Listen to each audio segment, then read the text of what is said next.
জাতীয় সংসদ নির্বাচন 2026 উপলক্ষে আমাদের 2 থেকে 4 তারিখ পর্যন্ত প্রার্থীদের মনোনয়নের ফর্মগুলো যাচাই বাছাইয়ের জন্য নির্ধারিত ছিল। আমরা মোট 79টি মনোনয়ন ফর্ম আমাদের কাছে এবং জেলা রিটার্নিং কর্মকর্তা এবং সহকারী রিটার্নিং কর্মকর্তার কাছে দাখিল করা হয়েছিল। সেগুলো আমরা 2 থেকে 4 তারিখ পর্যন্ত 3 দিন বিভিন্ন স্লট অনুযায়ী সেগুলোকে আমরা যাচাই বাছাই করেছি। যাচাই বাছাই করে আমরা দেখেছি যে মোট 79টি মনোনয়ন ফর্মের মধ্যে 22টি মনোনয়ন ফর্ম বাতিল হয়েছে, অবৈধ হয়েছে। এছাড়া 55টি মনোনয়ন ফর্ম বৈধ হয়েছে এবং আপনারা আজকে দেখেছেন যে 2টি মনোনয়ন ফর্ম এখনও আমরা পেন্ডিং রেখেছি। 4টার সময় আমাদের কিছু কাগজপত্র যাচাই বাছাইয়ের জন্য আমরা দিয়েছি। সেগুলো যাচাই বাছাই হয়ে আসলে আমরা সেই নিশ্চয়তা যখন পাবো যেগুলো সঠিক আছে সেগুলো আমরা ঘোষণা করে দেব। এই যে এই যাচাই বাছাইয়ের যে প্রক্রিয়া, এই প্রক্রিয়ায় অনেকগুলো তো সেগমেন্ট থাকে, এক একটা হলফনামা সহ মনোনয়নপত্র নানান তথ্য থাকে। কোন বিষয়গুলোকে আপনারা আসলে প্রাধান্য দিয়েছে?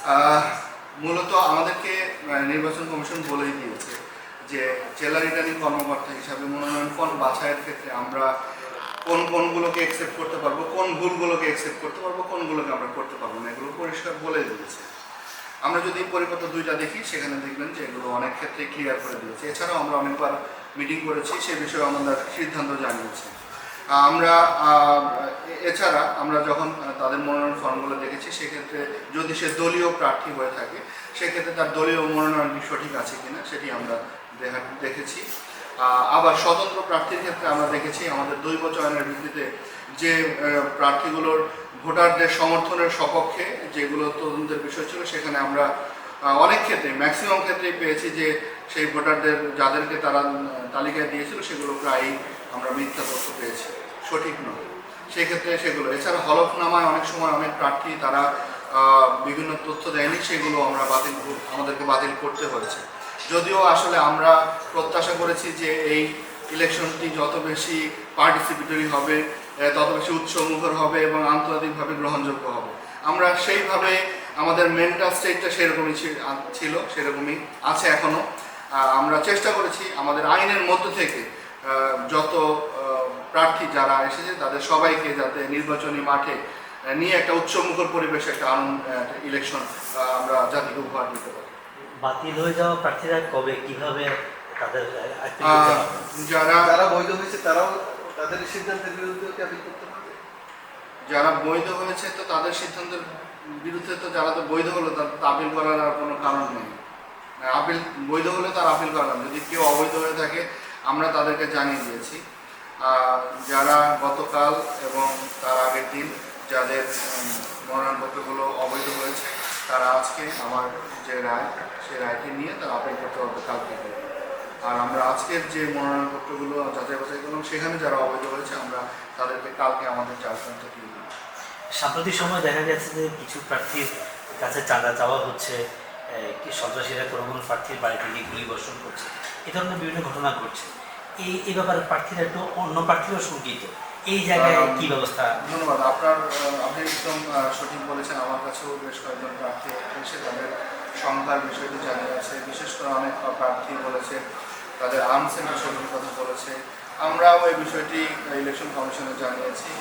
স্বরাষ্ট্র মন্ত্রণালয় হয়তো কোনো নির্দেশনা দেবে। এছাড়া আমরা আমাদের নিরাপত্তা, তাদের নিরাপত্তা যাতে সঠিক থাকে, তারা নিরাপদ থাকে, এই জন্য আমাদের তরফ থেকে আমাদের গোয়েন্দা কার্যক্রম এবং আমাদের নিরাপত্তা বাহিনীর কার্যক্রম আমরা তাদের সাথে যোগাযোগ রেখে তাদেরকে সেই নির্দেশনা আমরা প্রদান করছি।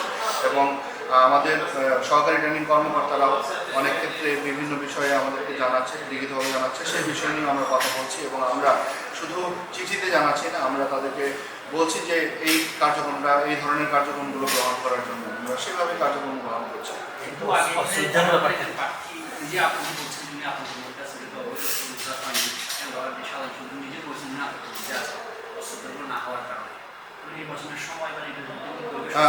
অস্ত্র একদম উদ্ধার হয়নি এই কথা বলা যাবে না। অস্ত্র উদ্ধার চলমান প্রক্রিয়া, অস্ত্র উদ্ধার হচ্ছে। ডেভিল হান্ট 2 যখন শুরু হয়েছে এরপরে বেশ কয়েকটি অস্ত্র আমরা পেয়েছি এবং আমাদের এখানকার অস্ত্র জেলার বাইরে নোয়াখালীতেও আমরা অস্ত্র পেয়েছি। অস্ত্র উদ্ধার কার্যক্রম চলছে এবং এটা আরও বেশি বেগবান হবে। এখন একটা বিষয় জানার ছিল যে আপনার সিদ্ধান্ত বৈধ অবৈধ উভয় সিদ্ধান্তের বিরুদ্ধে কি আপনি করতে পারবেন নাকি অবৈধ তারা লাইসেন্স অফ করবে? সাধারণত বৈধ সিদ্ধান্তের বিরুদ্ধে তো আপিল হয়েছে আমি শুনিনি। অন্য কোনো প্রার্থী তবে অবৈধ সিদ্ধান্তের বিরুদ্ধে সে অবশ্যই আপিল করতে পারবে। কোনো রাজনীতিবিদরা কেউ যদি গান নিতে চায় তাদের গান অস্ত্রের লাইসেন্স প্রোভাইড করা হবে। চট্টগ্রামে এখন পর্যন্ত কোনো প্রার্থী না। গুরুত্বপূর্ণ রাজনীতিবিদরা আবেদন করেছেন কিনা বা নিরাপত্তা সংখ্যা জানিয়েছেন কিনা? কোনো না, মৌখিকভাবে নিরাপত্তার বিষয়টি জানিয়েছেন আমাদের বেশ কয়েকজন প্রার্থী জানিয়েছেন, এবং এই মৌখিকভাবে এই জানানোর বিষয়টি আমরাও আমাদের সভায় মিটিংয়ে, আমাদের জুমে অনেকগুলো মিটিং হয়েছে, সেখানে আমরাও জানিয়েছি, ইলেকশন কমিশনকে জানিয়েছি, সংশ্লিষ্ট মন্ত্রণালয়কেও জানিয়েছি। তো সেখান থেকে আমরা আশা করছি যে আমরা কোনো নির্দেশনা পাবো। কেউ লাইসেন্সের জন্য অ্যাপ্লিকেশন করছে কিনা? আসলে এই মুহূর্তে লাইসেন্স দেওয়ার কোনো সুযোগ এই মুহূর্তে না, আমরা বরঞ্চ যে সরকারের যে ইলেকশনের আগে যেটা হয়ে থাকে যে বৈধ অস্ত্রগুলো আমরা জমা নিয়ে থাকি।